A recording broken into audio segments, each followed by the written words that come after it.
সংবাদ সবাইকে স্বাগত জানাচ্ছি। আমি ফিরোজ তোহা। শুরুতেই সংবাদ শিরোনাম জানিয়ে দেব এই মুহূর্তে হাতে পাওয়া সর্বশেষ গুরুত্বপূর্ণ আপডেট বাংলা সংবাদ।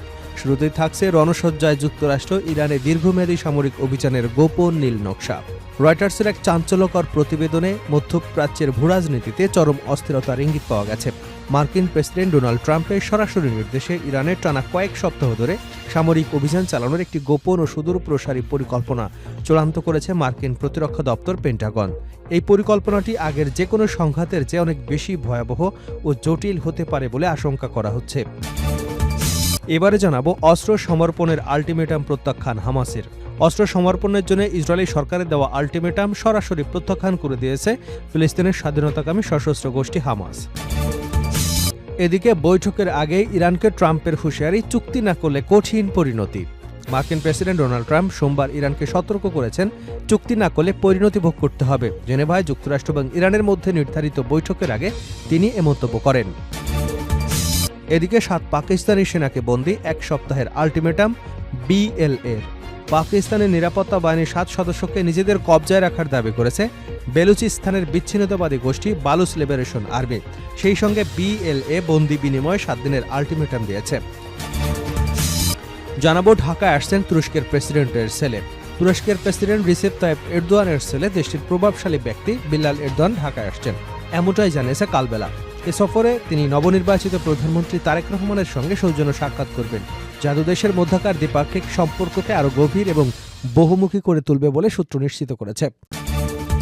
এবং সর্বশেষ জানাবো রাশিয়ার পক্ষে যুদ্ধে নিহত সেনাদের পরিবারের জন্য আবাসন প্রকল্প উদ্বোধন কিমের। এতক্ষণ সংবাদ শিরোনাম শুনছিলেন, এবার থাকছে বিস্তারিত সংবাদ। প্রিয় দর্শক, আপনি যদি এই চ্যানেলে নতুন হয়ে থাকেন, ভিডিওটি দেখতে দেখতে চ্যানেলটি সাবস্ক্রাইব করে আমাদের সঙ্গে থাকুন। আর এই ভিডিও সম্পর্কে আপনি আপনার মূল্যবান মতামতটি কমেন্ট বক্সে জানিয়ে দিন। আর হ্যাঁ প্রিয় দর্শক, জানিয়ে দিন ভিডিওটি কোন জেলা থেকে দেখছেন। রণসজ্জায় যুক্তরাষ্ট্র ইরানে দীর্ঘমেয়াদী সামরিক অভিযানের গোপন নীল নকশা। রয়টার্সের এক চাঞ্চল্যকর প্রতিবেদনে মধ্যপ্রাচ্যের ভূরাজনীতিতে চরম অস্থিরতার ইঙ্গিত পাওয়া গেছে। মার্কিন প্রেসিডেন্ট ডোনাল্ড ট্রাম্পের সরাসরি নির্দেশে ইরানে টানা কয়েক সপ্তাহ ধরে সামরিক অভিযান চালানোর একটি গোপন ও সুদূরপ্রসারী পরিকল্পনার খসড়া চূড়ান্ত মার্কিন প্রতিরক্ষা দপ্তরের পেন্টাগন।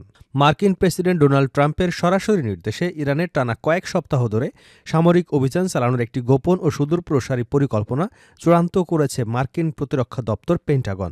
এই পরিকল্পনাটি আগের যে কোনো সংঘাতের চেয়ে অনেক বেশি ভয়াবহ এবং জটিল হতে পারে বলে আশঙ্কা করা হচ্ছে। মধ্যপ্রাচ্যের আকাশে আবারও যুদ্ধের ঘনঘটা।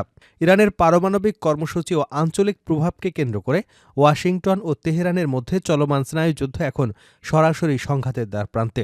মার্কিন প্রশাসন 2 জন উচ্চপদস্থ কর্মকর্তা রয়টার্সকে নিশ্চিত করেছেন যে মার্কিন সামরিক বাহিনী তেহরানে কয়েক সপ্তাহব্যাপী এক বড় ধরনের অভিযানের প্রস্তুতি নিচ্ছে। মার্কিন প্রেসিডেন্ট ডোনাল্ড ট্রাম্পের পক্ষ থেকে সবুজ সংকেত পাওয়ার সাথে সাথেই এ হামলা শুরু হতে পারে। গোয়েন্দা ও সামরিক বিশ্লেষকদের মতে এই অভিযানটি হবে কয়েকদিন বা কয়েক সপ্তাহের একটি নির্বিচ্ছিন্ন সামরিক কর্মকাণ্ডের চক্র, যা আগে কখনো দেখা যায়নি। সম্প্রতি নর্থ ক্যারোলিনায় এক সামরিক ঘাঁটিতে বক্তব্য দেওয়ার সময় ডোনাল্ড ট্রাম্প ইরানের সাথে কূটনৈতিক সমঝোতার বিষয়ে কিছুটা নিরাশাবাদ প্রকাশ করেছেন। তিনি স্পষ্ট ভাষায় বলেন, কখনো কখনো শান্তি ফেরাতে ভয় তৈরি করতে হয়। সত্যি বলতে পরিস্থিতি নিয়ন্ত্রণে রাখার একটাই মাত্র কার্যকর উপায়। হোয়াইট হাউসের মুখপাত্র জানিয়েছেন, সম্ভাব্য এই অভিযান সফল করতে পেন্টাগন মধ্যপ্রাচ্যে আরও একটি বিমানবাহী রণতরী স্ট্রাইড গ্রুপ পাঠাচ্ছে। এর আগে থেকে এই অঞ্চলে ইউএসএস আব্রাহাম লিঙ্কন মোতায়েন রয়েছে। নতুন প্রস্তুতির অংশ হিসেবে যুক্ত হচ্ছে অতিরিক্ত কয়েক হাজার সেনা, যারা বিভিন্ন কৌশলগত পেন্টাগন অবস্থান নেবে। এছাড়া গাইডেড মিসাইল স্ট্রাইড ইরানের প্রতিরক্ষা ব্যবস্থা গুঁড়িয়ে দিতে সক্ষম। সেই সাথে B-2 স্টেলথ বোমারু বিমান, যা গত বছর মিডনাইট হ্যামার অভিযানে ব্যবহার করা হয়েছিল, এবং অত্যাধুনিক আকাশ প্রতিরক্ষা ব্যবস্থা, যা ইরানের সম্ভাব্য পাল্টা হামলা প্রতিহত করবে। গত জুনে পরিচালিত মিডনাইট হ্যামার অভিযানে মূল লক্ষ্য ছিল ইরানের পারমাণবিক স্থাপনাগুলো, কিন্তু বর্তমান পরিকল্পনা অনুযায়ী এবার মার্কিন বাহিনী ইরানের রাষ্ট্রীয় নিরাপত্তা ব্যবস্থা, সামরিক অবকাঠামো এবং ইসলামী বিপ্লবী গার্ডের প্রধান ঘাঁটিগুলোতেও আঘাত হানতে পারে। একজন মার্কিন কর্মকর্তা নাম প্রকাশ না করার শর্তে বলেন, এটি কেবল একটি একক হামলা হবে না, বরং তা কয়েক সপ্তাহের একটি পাল্টাপাল্টি হামলার চক্রের জন্য প্রস্তুত হচ্ছে। ইরানও চুপচাপ বসে নেই। ইসলামী বিপ্লবী গার্ড স্পষ্ট জানিয়ে দিয়েছে, তাদের ভূখণ্ডে কোনো ধরনের হামলা হলে মধ্যপ্রাচ্যের জর্ডান, কুয়েত, সৌদি আরব, কাতার এবং সংযুক্ত আরব আমিরাতে থাকা বিমান ঘাঁটিগুলো আর নিরাপদ থাকবে না। বিশেষজ্ঞরা সতর্ক করেছেন, ইরানের শক্তিশালী ব্যালিস্টিক ক্ষেপণাস্ত্র ভান্ডার এই সংঘাতকে একটি পূর্ণাঙ্গ আঞ্চলিক যুদ্ধে রূপান্তর করতে পারে। এতে বিশ্ববাজারে তেলের সরবরাহ ব্যাহত হওয়া থেকে শুরু করে বিশ্ব অর্থনীতিতে চরম মন্দা দেখা দেওয়ার আশঙ্কা করা হচ্ছে।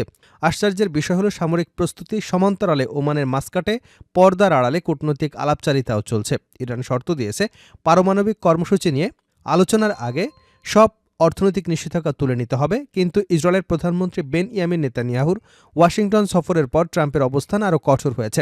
নেতানিয়াহু সাফ জানিয়ে দিয়েছেন, ইসরায়েলের নিরাপত্তা নিশ্চিত না হওয়া পর্যন্ত কোনো চুক্তিতে যাওয়া হবে না। ট্রাম্পের কঠোর হুঁশিয়ারি এবং পেন্টাগনের সামরিক তৎপরতা ইঙ্গিত দিচ্ছে, মধ্যপ্রাচ্য এখন একটি জ্বলন্ত আগ্নেয়গিরির উপর দাঁড়িয়ে আছে। কূটনীতি কি শেষ পর্যন্ত জয়ী হবে, নাকি কয়েক সপ্তাহ এই পরিকল্পিত হামলা বিশ্ব রাজনীতিতে নতুন কোনো অন্ধকারের দিকে ঠেলে দেবে, সে উত্তর কেবল সময়ের হাতেই রয়েছে। অস্ত্র সমর্পণের আল্টিমেটাম প্রত্যাখ্যান হামাসের। অস্ত্র সমর্পণের জন্য ইসরায়েলি সরকারের দেওয়া আল্টিমেটাম প্রত্যাখ্যান করেছে ফিলিস্তিনের স্বাধীনতাকামী সশস্ত্র গোষ্ঠী হামাস। গতকাল সোমবার স্থানীয় সময় জেরুজালেমে এক সংবাদ সম্মেলনে এ হুঁশিয়ারি দেন ইসরায়েলের মন্ত্রিপরিষদ সচিব ইয়োসি ফোচস। এক প্রতিবেদনে খবর জানিয়েছে সংবাদ মাধ্যম আল জাজিরা। ইসরায়েলের প্রধানমন্ত্রী বেনইয়ামিন নেতানিয়াহু সরকারের পক্ষ থেকে বলা হয়েছে, নির্ধারিত সময়ের মধ্যে হামাস অস্ত্র সমর্পণ না করলে গাজায় নতুন করে যুদ্ধ শুরু করতে পারে। তিনি বলেন, হামাসকে 60 দিনের মধ্যে সব ধরনের অস্ত্র, এমনকি AK-47 রাইফেলও সমর্পণ করতে হবে। এই সময়সীমা নির্ধারণের মার্কিন প্রশাসনের অনুরোধ ছিল বলেও দাবি করেন তিনি। অন্যথায় ইসরায়েলি বাহিনী পুনরায় সামরিক অভিযান শুরু করবে বলে সতর্ক করে। তবে হামাস এ দাবি সরাসরি নাকচ করেছে। সোমবার হামাসের জ্যেষ্ঠ কর্মকর্তা মাহমুদ মারদাবি বলেন, এ ধরনের দাবির বিষয়ে তারা কোনো আনুষ্ঠানিক ধারণা নেই। নেতানিয়াহু গণমাধ্যমের মাধ্যমে দেওয়া এই বক্তব্য কেবল হুমকি, চলমান আলোচনায় এর কোনো ভিত্তি নেই। নতুন করে যুদ্ধের যে কোনো হুমকি এ অঞ্চলের জন্য গুরুতর পরিণতি বয়ে আনবে বলেও সতর্ক করেন তিনি। একই সঙ্গে বলেন, ফিলিস্তিনিরা কখনো আত্মসমর্পণ করবে না। গাজায় যুদ্ধবিরতি চুক্তির দ্বিতীয় পর্যায়ে শুরু হয় গত জানুয়ারির মাঝামাঝি সময়ে। যুক্তরাষ্ট্র জানিয়েছে, তারা হামাসের নিরস্ত্রীকরণ এবং আন্তর্জাতিক শান্তিরক্ষী বাহিনী মোতায়েনের বিষয়টি বিবেচনা করছে। তবে গাজায় ইসরায়েলি দখল অব্যাহত থাকলে অস্ত্র ত্যাগে অস্বীকৃতি জানিয়েছে হামাস।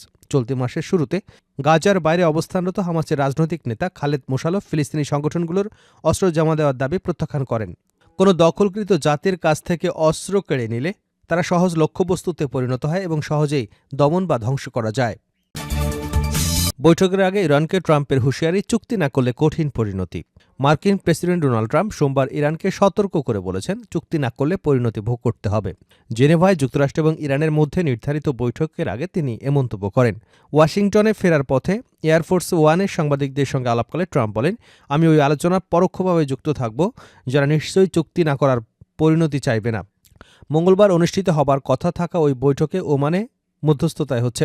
এর আগে ইরানের সরকার বিরোধী বিক্ষোভ দমন, পারমাণবিক কর্মসূচি নিয়ে তেহরানের কঠোর পদক্ষেপের পর ট্রাম্প একাধিকবার সামরিক হস্তক্ষেপের হুমকি দিয়েছেন। যুক্তরাষ্ট্র এবং কয়েকটি ইউরোপীয় দেশ আশঙ্কা করছে, ইরানের পারমাণবিক কর্মসূচি পারমাণবিক অস্ত্র তৈরি করার লক্ষ্য হতে পারে। তবে ইরান এই অভিযোগ অস্বীকার করে আসছে। ওয়াশিংটন আগে আলোচনায় ইরানের ব্যালিস্টিক ক্ষেপণাস্ত্র কর্মসূচি এবং মধ্যপ্রাচ্যে বিভিন্ন সশস্ত্র গোষ্ঠীর প্রতি সমর্থনের বিষয়ে অন্তর্ভুক্ত করবার আহ্বান জানিয়েছিল।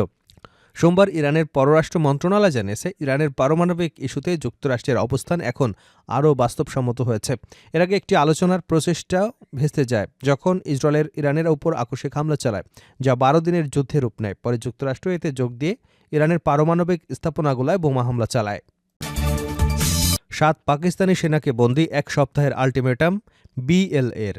পাকিস্তানের নিরাপত্তা বাহিনীর 7 সদস্যকে নিজেদের কবজায় রাখার দাবি করেছে বেলুচিস্তানের বিচ্ছিন্নতাবাদী গোষ্ঠী বালুচ লিবারেশন আর্মি। একই সঙ্গে BLA বন্দি বিনিময়ে 7 দিনের আল্টিমেটাম দিয়েছে, খবর NDTVর।